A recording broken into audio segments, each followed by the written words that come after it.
Okay, Assalamualaikum warahmatullahi wabarakatuh. So we are going to continue with our next subtopic in a law of tort, which is nuisance. Okay, so what is exactly nuisance? Nuisance is literally means annoyance. Okay, when you annoy someone or you disturbing someone. Alright, so that is nuisance. Okay, right. So in law, according to Blackstone, so nuisance is anything that causes hurt, inconvenience or damage. Okay, so nuisance basically means substantial interference with the right to use and enjoy land, which may be intentional negligence and must be a result of the defendant's activity. Okay. Right, so nuisance is actually an unlawful interference when you disturb someone with their use and enjoyment of land or some right over or in connection with it. Okay, right. So for example, what are examples of nuisance? Obstruction of the highway, when someone obstruct the highway, obstruct the road. Okay, or pollution by oil. Okay, noxious fumes. Okay, interference with leisure activities. Offensive smells from premises used for keeping animals. Okay, noise from industrial installations are also considered as nuisance. Okay, so there are two types of nuisance, which are private nuisance and public nuisance. Okay, so public nuisance, it will be considered as a criminal offense. Okay, and private nuisance will be considered as tort, civil tort. Okay, where you can sue someone for private nuisance. Okay, so what is public nuisance? Public nuisance is where you affect the rights of an entire community, okay, or a large number of people, like obstruction of highways, selling of contaminated food, or conducting unlawful assembly. Okay, when you conducting an unlawful assembly, it is also considered as a public nuisance, where you are interrupting or disturbing a whole community, right? Okay. However, public nuisance is a crime, but it becomes actionable in tort law if the claimant suffers particular damage over and above the damage suffered by the public generally. Okay, alright. So who may claim for public nuisance? Okay, so in criminal proceeding, usually the public prosecutor will sue on behalf of the government. Okay, so civil proceeding or special damage, okay, an individual who suffers a special and particular damage. Alright, okay. So factors to determine existence of special damage, okay, so it includes general and special damages, in that the pain and suffering suffered as well as inconvenience suffered by the plaintiff is above and over that suffered by the community, and he has incurred specific expenses due to his suffering. So in the case of public nuisance, okay, so an individual, they can sue the person who did the nuisance if there is a special damages whereby the pain and suffering is above the community, which means that his pain and sufferings are greater than the public, right? So that is special damages. Okay, the second factor to determine the existence of special damage is the damage must be a direct consequence and is substantial. Okay, the third one is the type or extent of damage is more serious. Okay, which if it's more serious, then you can sue the individual for public nuisance. Alright, okay. Okay, alright, so we are going to see private nuisance. So private nuisance is a unlawful interference with a person's use, comfort, enjoyment, and interest over his land. Okay, so in an action for private nuisance, the plaintiff must prove interference with the enjoyment of his land. Okay, the plaintiff must have an interest in land to entitle him to sue for private nuisance.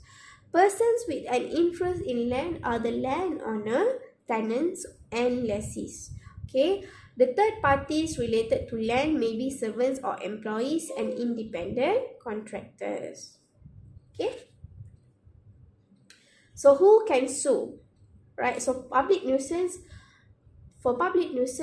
okay, so the persons who may sue are those who have suffered special damage. Okay, maybe it can be the users of the highway, occupiers of adjacent property. Alright, so private nuisance, persons who may sue are those who had some proprietary or other interest in land. So it may be landowner and occupier, whether a tenant or a lessee. Okay, right. So who are the persons who may be sued? Okay, persons who may be sued, there are two. Okay, the first one is creator, the source or creator of the interference, whether or not he occupies the land from. Okay. The second person who may be sued is the occupier. Okay, the occupier may also be liable for the acts and omissions of third parties. Okay, which are servants, employees, independent contractor, trespasser, natural causes, landowner or landlord. Okay, right. So you must fulfill two elements, okay, in private nuisance, which are interference must be substantial, okay, and the second one, interference must be unreasonable. Okay, so let's see the first one. Interference must be substantial. What is meant by interference must be substantial? Okay, so for this element, the injured party, okay, he must prove that there has been a substantial interference that causes the damage that he suffered. Okay, the said substantial interference may be one that results to the feeling of discomfort as to the use and enjoyment of his property. For example, like he cannot live peacefully on his land. For example, loss of one night's sleep due to excessive noise or using the neighboring premise for prostitution, or it may also be a physical damage to his land or property. Okay, so for example, right, so you have a neighbor where they use their premise for let's say for clubbing, right? They openly play their music loudly in the middle of the night. Okay, it causes you to have difficulty in sleeping at night. Then you can sue them for disturbance, okay, for nuisance. Because why? It has interrupt and disturb your enjoyment of your right to live peacefully at your own house. Okay, so in that sense you can sue for nuisance. Alright, so let's see the case of Thompson Schwab versus Kostaki. So in this case, okay, a householder in a good residential street complained that two women were in the habit of picking up men in neighboring streets and bringing them to the house next door to his for purposes of prostitution. Okay, it was held that such activities could constitute an actionable nuisance. So these two women, okay, they brought men, okay, into their house for the purpose of prostitution. Okay, so the court held that that is actually a nuisance. You can sue them. Okay, you can sue them for bringing disturbance to your enjoyment of the land. All right.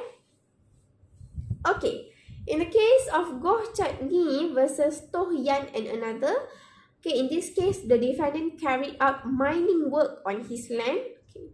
Due to the mining activities, water had escaped and flooded on the plaintiff's land. Okay, so he actually carried out mining work on his land, but due to the mining, some water escaped and flooded the plaintiff's area. So the court held that the defendant was found liable in nuisance for the unreasonable and unlawful interference with the use and enjoyment of his neighbor's land. Right? You did not think thoroughly because before you mining your own land, whether it might cause disturbance to your neighbor or not. Okay, in that sense, the court say you must compensate the neighbor for the damage that he had suffered. Okay, alright. The second element, interference must be unreasonable. Okay, unreasonable means not logic, not reasonable. Okay, tidak munasabah.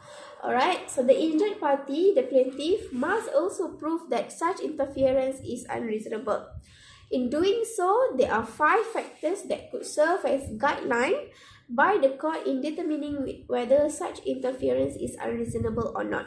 So for this element, there are 5 factors that you must consider, okay, before you can decide that interference is unreasonable or not.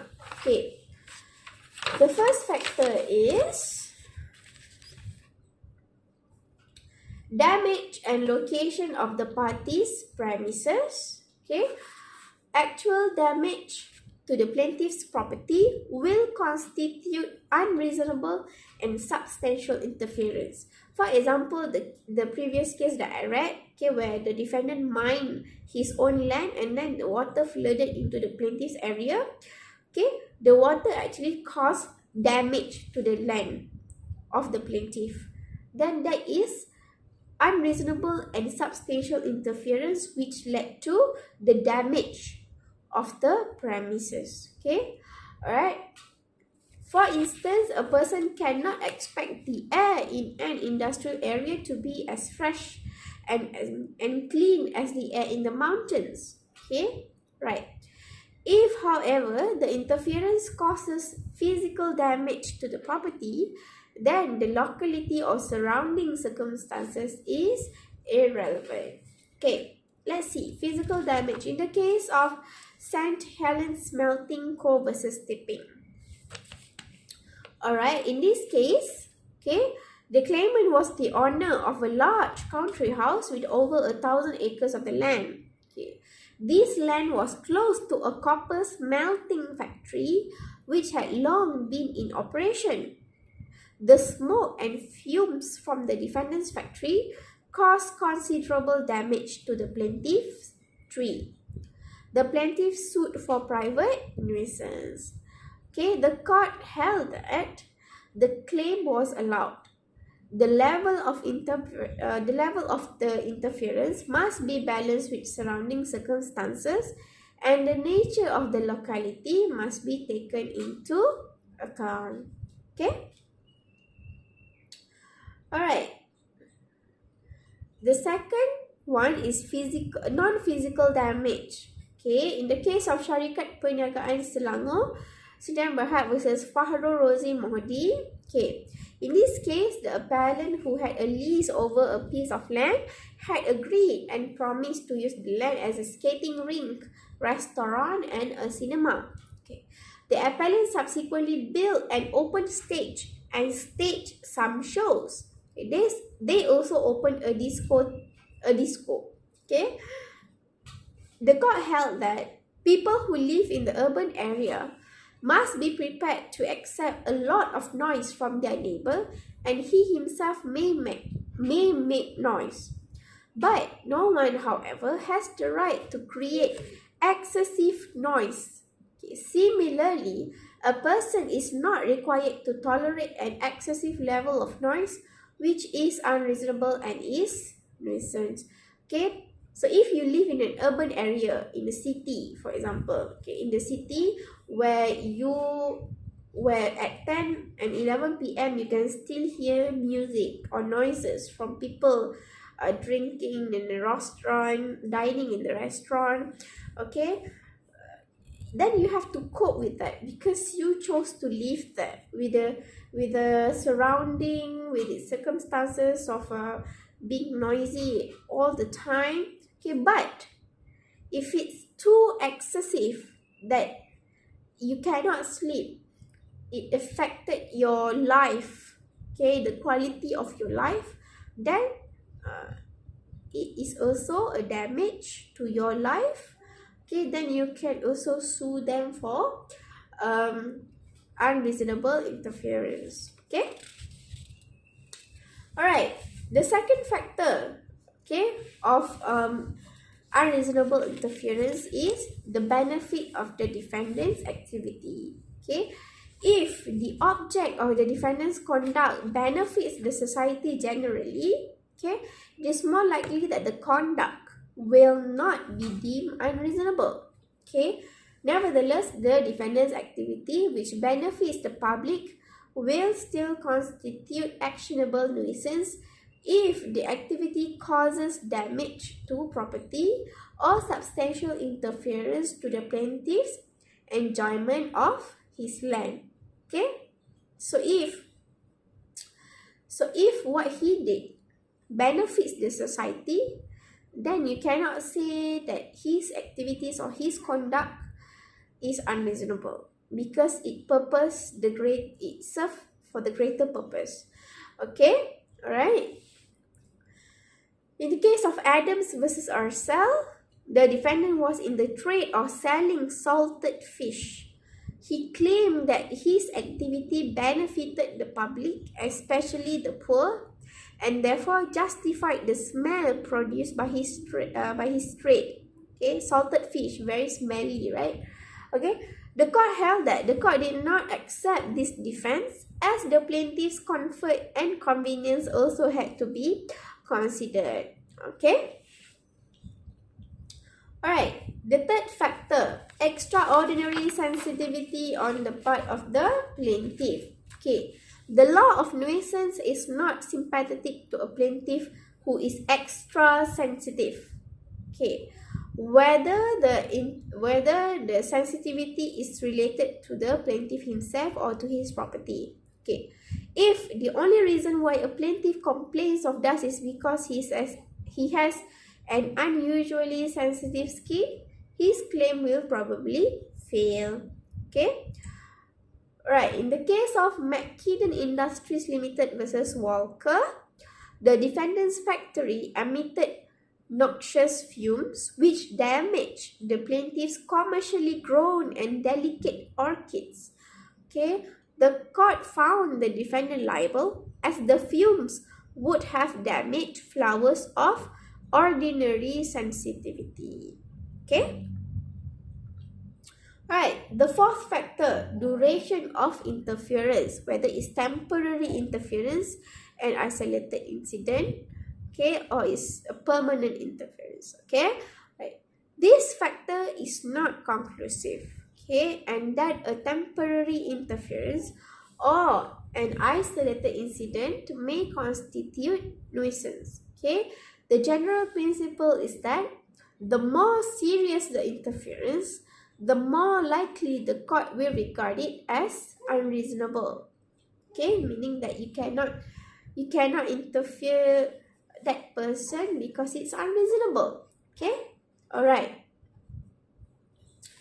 Let's see the case of MDF Property Services Sdn Bhd versus Medihill Development Sdn Bhd.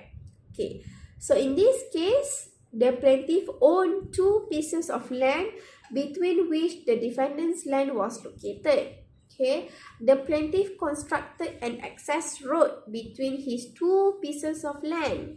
Okay, permission and approval were given to the plaintiff by the relevant municipal authorities to do the access road. Okay, the defendant erected some concrete bollards. Okay, bollard is like when you see on the road, okay, there's a pole where it prohibit the car or motorcycle to pass through. Okay, so that is bollards. Okay, the defendant erected some concrete bollards on the access road to prevent the plaintiff from having free access between his lands. The plaintiff sought a mandatory injunction against the defendant to remove the bollards. The defendant counterclaimed that the access road amounted to continuing trespass and nuisance. The court allowed the defendant's counterclaim as the access road was constructed without his consent and approval. Okay, so in this case, right, there was non-nuisance, okay, by the defendant, because why? because the bollards erected by the defendant was reasonable. Okay, because there was no consent obtained by the plaintiff to make an access road. Okay, alright. The fifth factor, okay, for the second element is malice. Okay, what is malice? Malice is bad intention. Okay, so the existence of malice may cause the defendant's act to be unreasonable. Alright, the defendant has bad intention, therefore he intentionally disturb or making a nuisance to annoy you, right? So the interference is unreasonable and he may be sued for nuisance. Okay, in the case of Christie versus Davy, right, in this case the plaintiff or the claimant was a music teacher who conducted music classes at her house. Okay, so her neighbor, the defendant, he did not like the sounds coming from the house, okay, because it interrupts him, right? So the defendant, okay,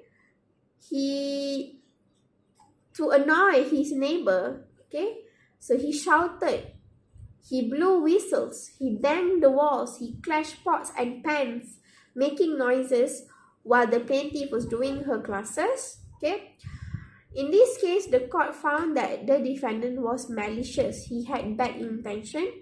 Okay, and an injunction was granted to restrain the defendant's childish actions. Because he was annoyed with the plaintiff, he made extra noises, okay, to disrupt the plaintiff's lessons or classes, right? So the court held that the defendant was malicious. Okay, right. So for nuisance, there are also defenses available for nuisance. Okay, the first one is there are many defenses that could be raised, right? Amongst them are necessity, consent, contributory negligence, act of God, act of stranger, and inevitable accident, and lastly, statutory authority. Okay, so that is all for nuisance. Okay, so remember, nuisance has only two elements, which are the interference must be substantial, and the second one, the interference must be unreasonable. Okay, we will continue to the next subtopic.